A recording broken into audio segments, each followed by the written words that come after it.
Now to the war in Ukraine. Ukraine's president says his country faces a tough and dark winter after the latest barrage of Russian missiles knocked out 30% of the country's power stations. Yeah, and this morning, the U.S. and its allies are raising concerns now over reports of a possible new arms deal between Tehran and Moscow.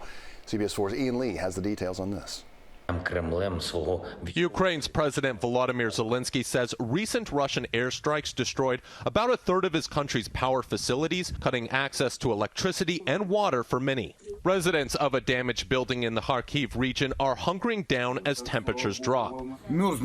This man says they have no electricity, no water, no gas. They are cold. We have, and of this I'm absolutely convinced, a high risk of mortality during the winter months with families and communities who have been left with absolutely nothing. United Nations humanitarian workers warn they may not be able to meet all of the needs of Ukrainians who may need assistance. The White House said it will continue its support for the Ukrainian people, and it slammed reports that Iran may be planning to provide Russia with surface-to-air missiles and more so-called kamikaze drones, which Ukraine says were used in multiple deadly attacks Monday. We will continue to vigorously enforce all U.S. sanctions on both the Russian and Iranian arms trade, make it harder for Iran to sell these weapons to Russia. So far, Iran has denied supplying Russia with drones, and Moscow has denied using them in Ukraine. The White House says Tehran is lying. The U.S., the United Kingdom, and France are expected to raise concerns to the UN Security Council. Ian Lee, CBS News, London.